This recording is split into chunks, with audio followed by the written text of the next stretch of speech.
All right, Alan, I want to show you the latest and greatest with your boy Angus.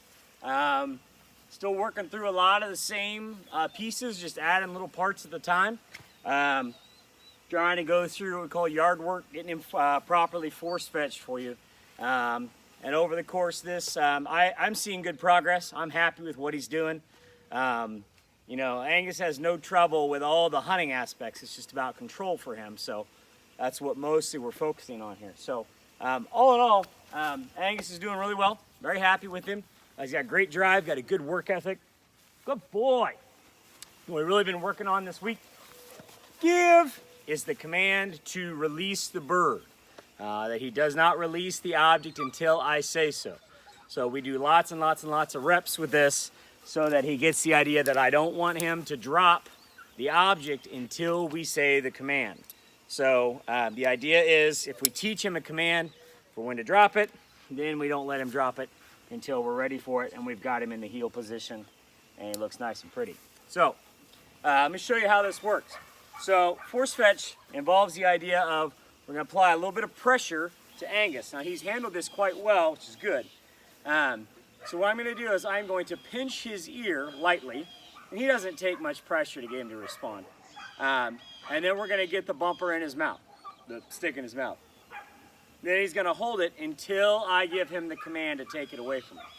So we started this with using just my hand in his mouth. Now we've graduated to using the force fetch stick here. I'm going to pinch, fetch, good, fetch. At this point, I'm not going to let him drop it. Fetch, fetch, good. Good. Give. And so there he's wanting to kind of play with it and be loose with it. And I don't want to let him drop. We don't want to get in the habit of letting him to drop. So I'm tapping him on the bottom of the mouth to shape that hold so that he'll hold on to the stick better. Heel, sit. We'll go another rep here. So I'm pinching right here. And he's leaning into me, which is very typical. Fetch. Good boy. Now I want to be able to talk. I want to be able to touch his jaw. I want to be able to play with his ears. And he doesn't let go of that until I take it from him and give him the command. So we want him to understand completely, do not drop it.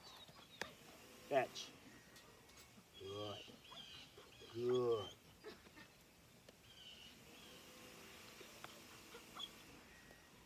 So all I'm doing is just lightly tapping his jaw to shape this hold so that he doesn't drop it. Give. Good boy. So he's been doing fine with this, the early stages of actual sort of authentic force fetch here. His obedience, we work in the middle of this as well. Sit, heel. We can do all of this together. Heel. Boy. Heel. Sit. And then go right back to the fetch command.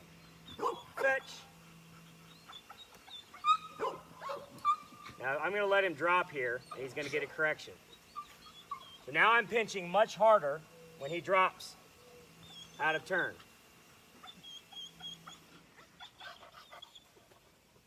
Now, we have to let him have a couple of mistakes so that we can correct.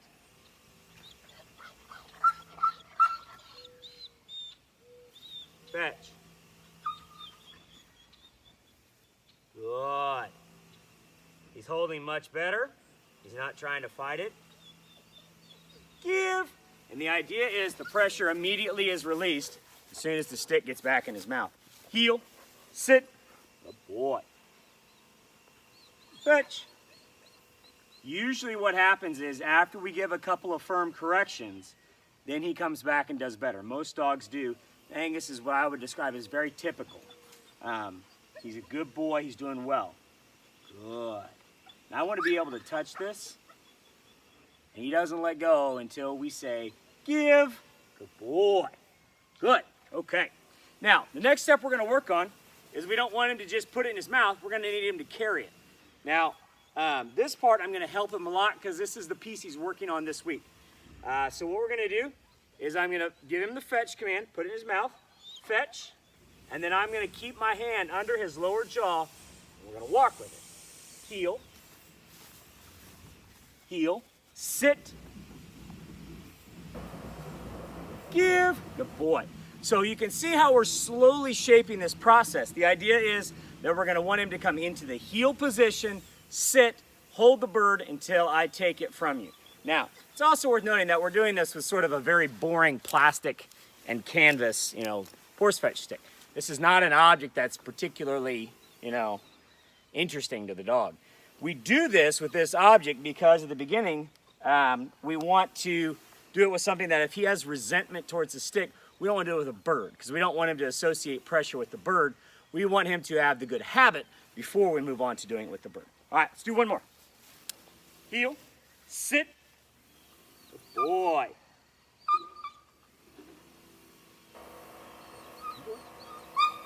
We can be patient here. There's no need to rush this. We've got pressure applied. I need him to establish that he's going to grab it. Fetch. Good. Now, heel. Sit. Sit. Good. Good fetch. Good. Give. Now, one of the things we always check when we're doing this process, is we want to make sure that we're not being too hard on him. I'm a big believer in keeping the dog's spirits up. Atta boy, Angus! Good boy. Because this can get grueling, It's not always a whole lot of fun. Right here, man. Give! And so right there, we see that he gets to go chase after a fun one after doing his drill. His spirits are high, his tail's up. And that's the same stick that he was just being force fetched with. Good boy, Angus. Right here. And out, watch what I'm gonna do. I'm gonna sit. Sit. Nope, nope. Fetch, fetch.